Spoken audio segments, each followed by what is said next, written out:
जहाँ टाल टाल पर सोने की चिड़िया करती है बसेरा, वो भारत देश है मेरा, वो भारत देश है मेरा।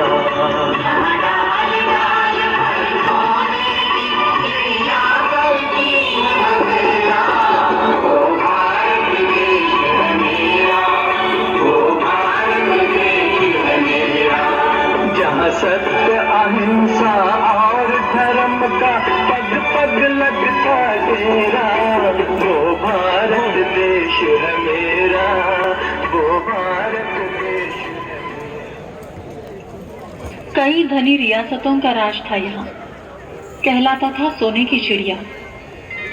भारत के प्राकृतिक संसाधन और समृद्धि की चर्चा करती थी सारी दुनिया। और फिर ब्रिटिश शासकों की भारत पर पड़ गई बुरी नजर। ब्रिटेन ने बनाई ईस्ट इंडिया कंपनी और रानी की लगी उस पे मुहर। ब्रिटिश अधिनिवेशक सत्ता का ये क्रूर, शातिर, दमनकारी चेहरा था।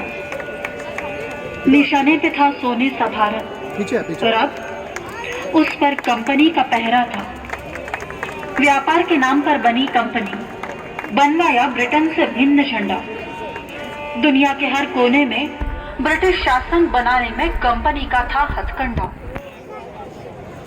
वर्ष था 1608 जब ईस्ट इंडिया कंपनी का कप्तान विलियम हॉकिंस समंदर के रास्ते भारत आया। पश्चिम भारत के सूरत में अपना जहाज था संग लाया।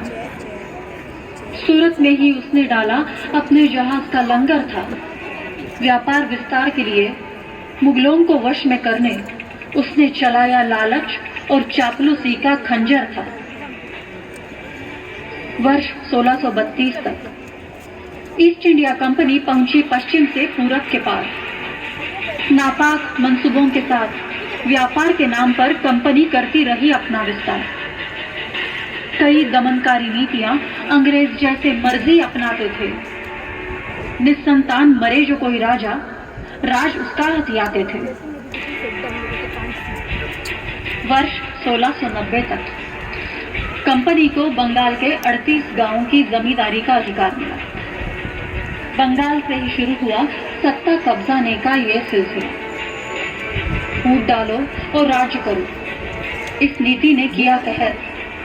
युद्ध हुआ पलासी में और मोहरा बना मीर कफर। कभी बक्सर, कभी पानीपत, युद्ध होते रहे अपार। जी जान से लड़े पेशवा, न आसानी से मानी हार। लेकिन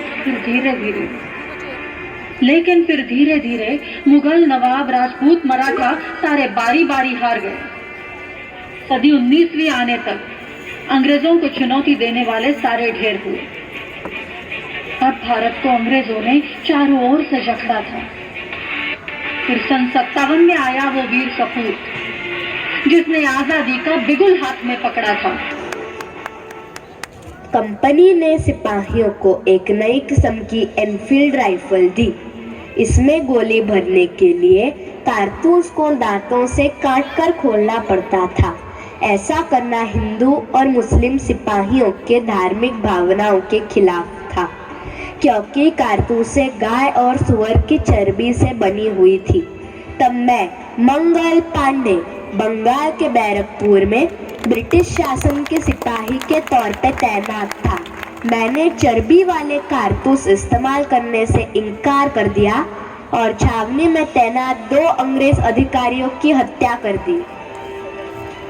मेरठ में अफसरों की हत्या के बाद सैकड़ों सिपाही दिल्ली के ओर कूच कर गए। 11 मई 1857 को दिल्ली पहुंचने पर विद्रोह सिपाही लाल किले की ओर बढ़े। तत्कालीन मुगल शासक बहादुर शाह जफर द्वितीय को शहंशाह-ए-हिंदुस्तान घोषित कर दिया। सिपाहियों के इस विद्रोह के वजह से दिल्ली पर ईस्ट इंडिया कंपनी का नियंत्रण खत्म हो गया। दिल्ली के बाद कानपुर भी अंग्रेजों के हाथों से निकल गया। लखनऊ में विद्रोह की शुरुआत हुई। मैं बेगम हसरत महल, मैंने ईस्ट इंडिया कंपनी से सीधी टक्कर ले ली। मैंने अपने बेटे को नवाब घोषित कर दिया और ब्रिटिश रेजिडेंसी पर आक्रमण कर दिया। अब दिल्ली, कानपुर, आजमगढ़, वाराणसी, इलाहाबाद, फैजाबाद, बाराबंकी और गोंडा जैसे इलाके अंग्रेजी शासन से मुक्त हो गए। ईस्ट इंडिया कंपनी की पूरी नज़र झांसी के किले पर थी। मैं झांसी की रानी लक्ष्मीबाई, मुझे ब्रिटिश कंपनी के सामने घुटने टेकना बिल्कुल मंजूर नहीं था। जून 1857 में अंग्रेज़ों ने झांसी के चारों तरफ से घेर लिया था और उनके सामने आत्मसमर्पण करने के बजाय मैंने उनके खिलाफ जंग जारी रखने के लिए काल्पी कूच किया। ग्वालियर के विद्रोही सैनिकों के मदद के साथ मैंने ग्वालियर किले पर कब्जा किया।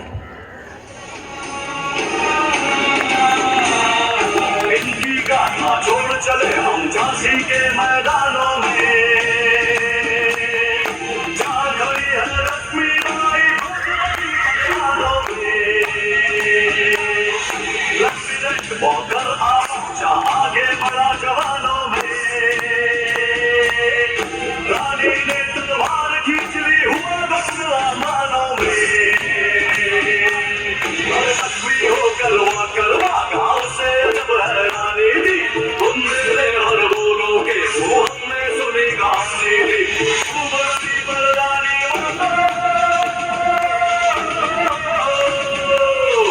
तू बड़ी मर्दानी वो तो झांसी वाली रानी थी, झांसी वाली रानी थी।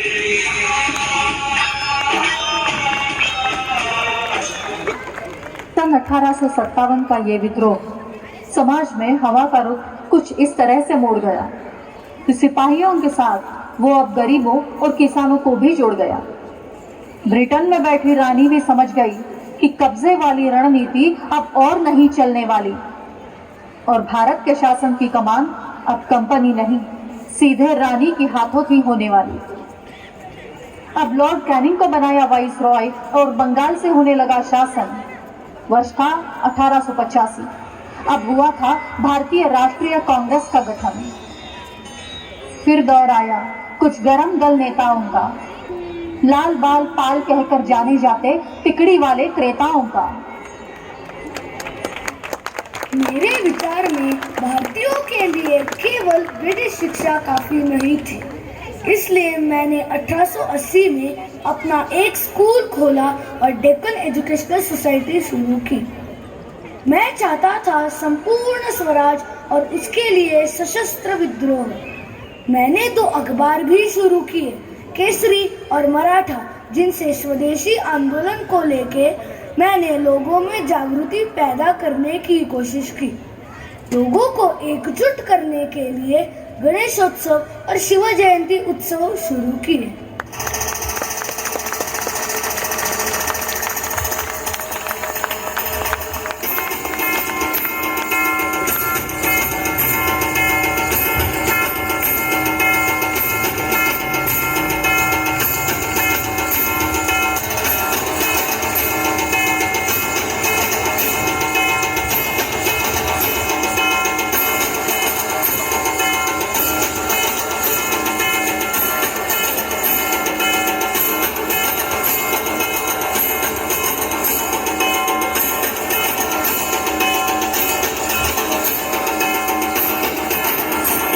ब्रिटिश सरकार ने मुझ पे देशद्रोह और नस्लीय दुश्मनी तेज करने का आरोप लगाया। कई बार मुझे कारागृह में डाला, लेकिन स्वराज्य ये मेरा जन्म सिद्ध अधिकार है और वो मैं मिलाकर ही रहूंगा। यही मेरा नारा था और विचारधारा भी। विदेशी वस्तुओं के उपयोग से देश की अर्थव्यवस्था खस्ता हाल हो गई थी, यहाँ तक कि लोगों का कामकाज भी छीन रहा था। इसी वजह से स्वदेशी आंदोलन को बढ़ावा देना जरूरी था। मैंने भारत में पहला भारतीय बैंक पंजाब नेशनल बैंक खोला और लोगों में बैंकों का प्रचार किया। आर्य समाज की स्थापना की। दयानंद एंग्लो वैदिक विद्यालय का प्रारंभ किया, जिसे आज आप लोग डीएवी स्कूल के नाम से जानते हैं। सन 1897 में पुणे नगर प्लेग जैसे भयंकर बीमारी से पीड़ित था। इस स्थिति में भी अंग्रेज अधिकारी जनता को तकलीफ दिया करते थे। वॉल्टर चार्ल्स रेंट और आयर्स ये दोनों अंग्रेज अधिकारी जबरन लोगों को पुणे से निकाल रहे थे। जूते पहनकर ही हिंदुओं के पूजा घरों में घुस जाते थे और तब रैंड ने तो प्लेग समिति के प्रमुख के रूप में पुणे में भारतीयों पर बहुत अत्याचार किए। मैं दामोदर हरि चापेकर, मैंने 22 जून 1897 को रैंड और उसके सहायक लेफ्टिनेंट आयर्स को गोली मारकर उनकी हत्या कर दी और अंग्रेजी हुकूमत में तहलका मचा दिया। अब आई थी सदी 20वीं, जब बंगाल से शुरू हुआ स्वदेशी आंदोलन और बंगाल की एकता को कमजोर करने के लिए अंग्रेजों ने किया बंगाल का विभाजन। वो दिन था 19 जुलाई 1905। रविंद्रनाथ टैगोर ने की अपील पर जन्मा बंग भंग आंदोलन और विभाजन के दिन को मना के राखी दिन लोगों ने किया एकता का प्रदर्शन।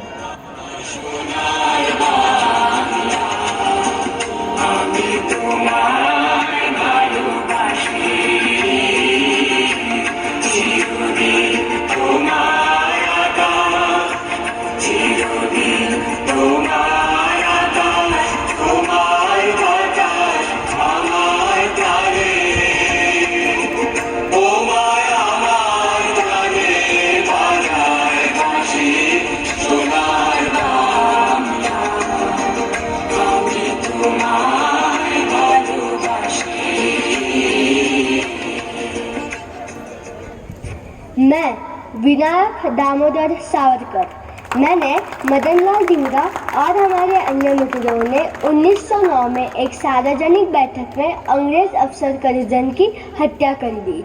इस वजह से भारत और ब्रिटेन में क्रांतिकारी गतिविधियां बढ़ गई। धिंगरा को मौत की सजा सुना दी गई। इस वजह से लंदन में रहने वाले भारतीय छात्र भड़क गए और मैंने उस क्रांतिकारी विद्रोह को और उग्र कर दिया। अंग्रेज सरकार ने हत्या की योजना में शामिल होने और पिस्तौलें भारत भेजने के जुर्म में मुझे भी फंसा दिया। नासिक जिले के कलेक्टर जैक सिंह के हत्या में नासिक षड्यंत्र कांड के अंतर्गत मुझे 7 अप्रैल 1911 को काले पानी के सजा पर सेलुलर जेल भेज दिया गया।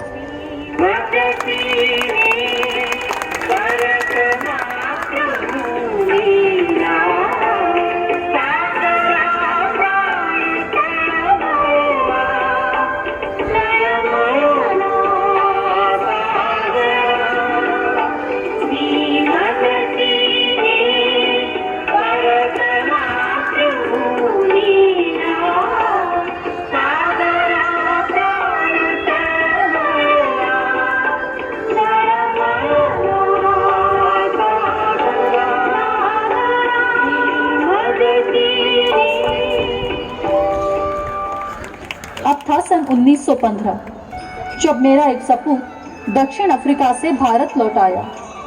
शांति और अहिंसा जैसे ताकतवर हथियार का संग लाया। वैष्णव जन तो तेने कहिए जे पीड़ पराई जाने रे। वैष्णव जन तो तेने कहिए जे पीड़ पराई जाने रे। पर दुखे उपकार करे तोए मन अभिमान लाने रे। वैष्णव जन तो तेने कहिए जे पीड़ पराई जाने रे।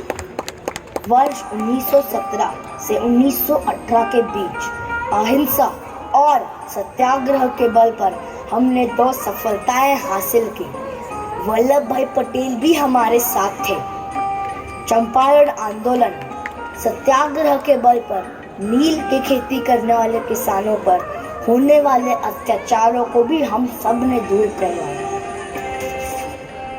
1918 में गुजरात का खेड़ा खंड भयंकर सूखे की चपेट में था। किसानों ने अंग्रेज सरकार से भारी कर में छूट की मांग की।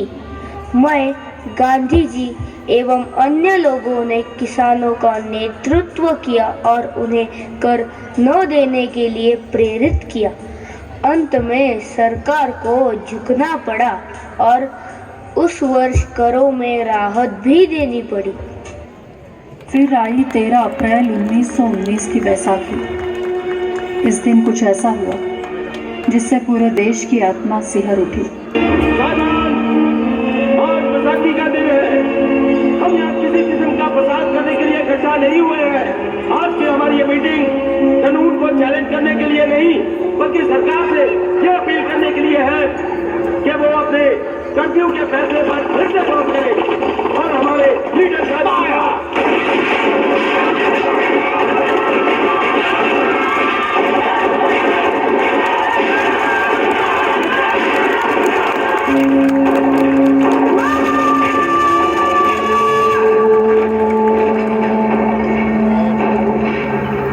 अंग्रेजों के अत्याचार और कानून के खिलाफ मैंने 1 अगस्त 1920 को असहयोग आंदोलन शुरू किया।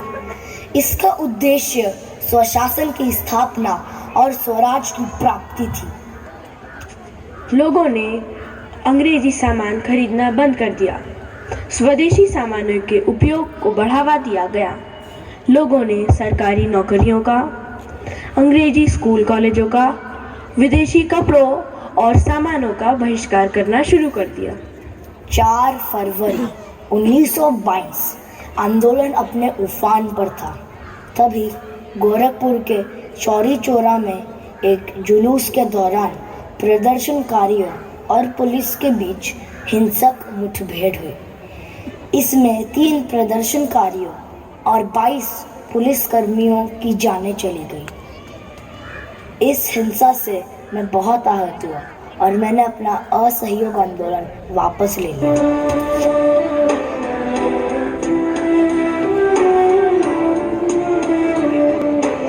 जब गांधी जी के द्वारा चलाया हुआ असहयोग आंदोलन भंग हो गया, तब मैं चंद्रशेखर आजाद मैंने अपने हिसाब से काम करने का निर्णय लिया।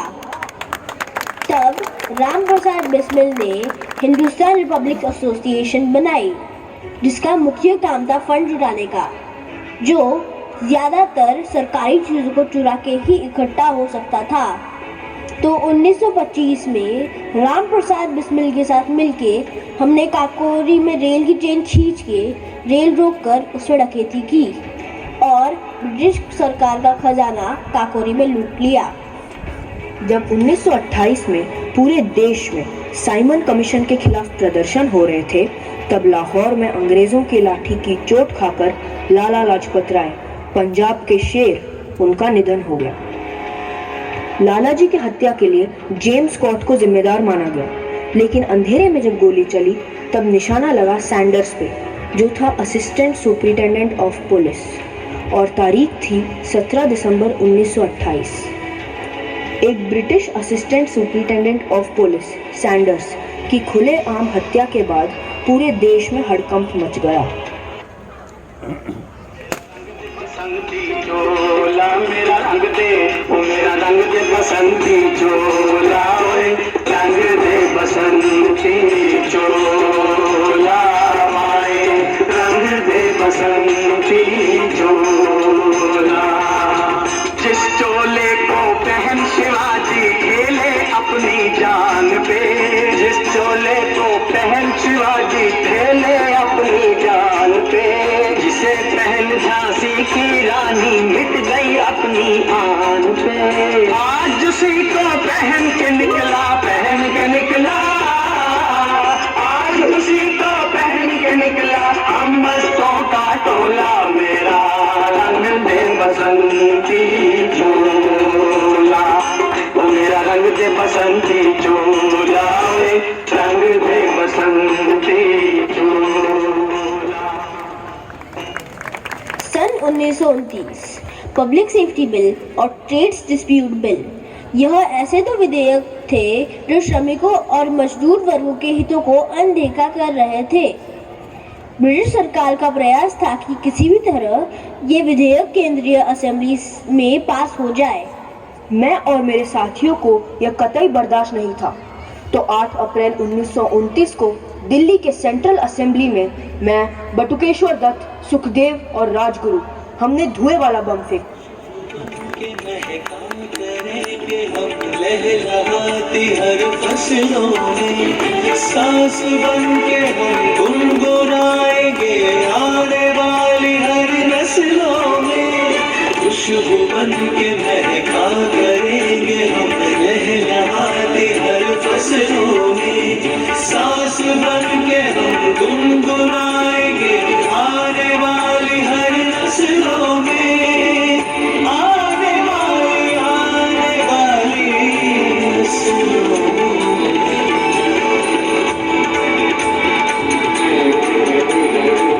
सरफरोशी की तमन्ना अब हमारे दिल में है, देखना है जोर कितना बाजुए कातिल में है। 1928 में गुजरात के बारडोली में प्रांतीय सरकार ने किसानों के लगान पर 30% तक की वृद्धि कर दी थी।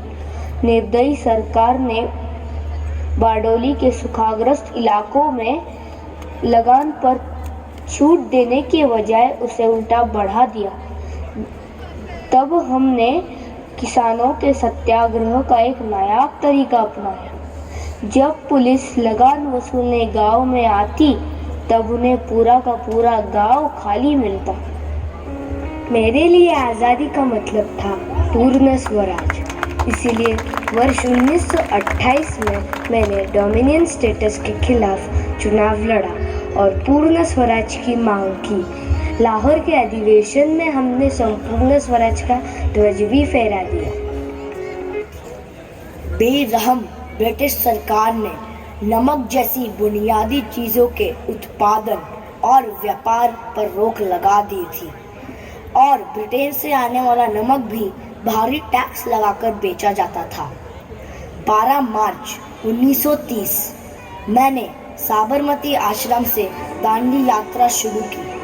24 दिन 240 मील के बाद हमने दांडी पर समुद्र तट पर जाकर अवैध नमक बनाया और ब्रिटिश साम्राज्य की नींव को हिलाया। 1939 में दूसरा महायुद्ध शुरू हो गया था। ऐसे समय जब इंग्लैंड की हालत पहले ही नाजुक हो चुकी थी, तब उनसे जीत पाना हमारे लिए आसान हो जाए, ये मेरी सोच थी। इसीलिए इंटरनेशनल अलायंस बढ़ाने के लिए मैंने जर्मनी और जापान के साथ संगठन किया। सशस्त्र क्रांति द्वारा भारत को स्वतंत्र कराने के उद्देश्य से मैंने 21 अक्टूबर 1943 को मैंने आज़ाद हिंद फौज का गठन किया।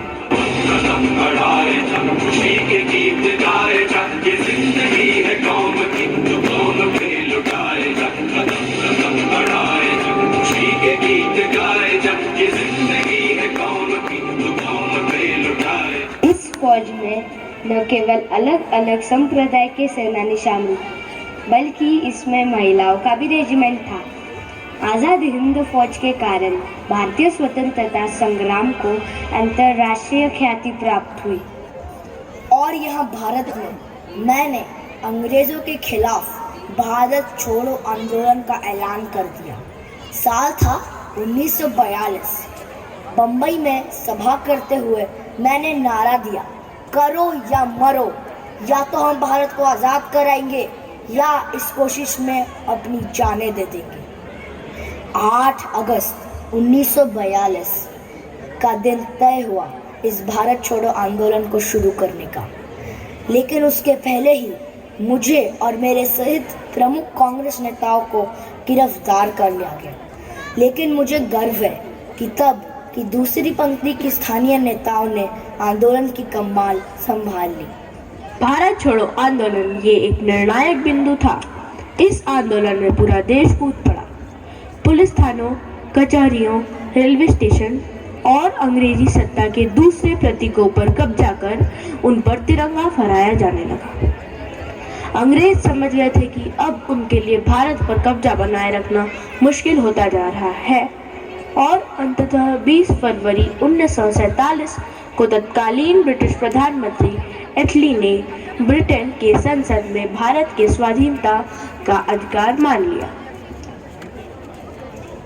आजादी के दीवानों का सामूहिक संघर्ष अब रंग लाया था। सदियों की गुलामी और शोषण की जंजीरें पिघला के 15 अगस्त का दिन आया था। Long years ago, we made a tryst with destiny, and now the time comes when we shall redeem our pledge, not wholly or in full measure, but very substantially. At the stroke of the midnight hour, when the world sleeps, India will awake to life and freedom. उलट गए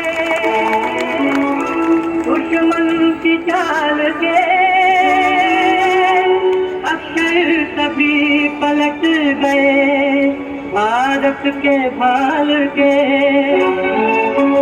मंजिल पे आया मुल्क हर बला को टाल के, सदियों के बाद फिर उड़े बादल गुलाल के।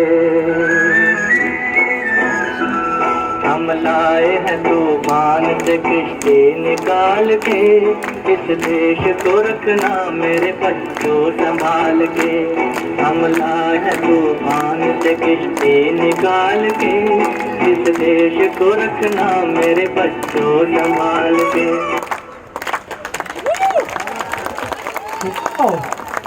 अमेजिंग! खड़े होकर तालियां बजाइए सब लोग please. Standing ovation please. Bharat माता की जय! भारत माता की जय!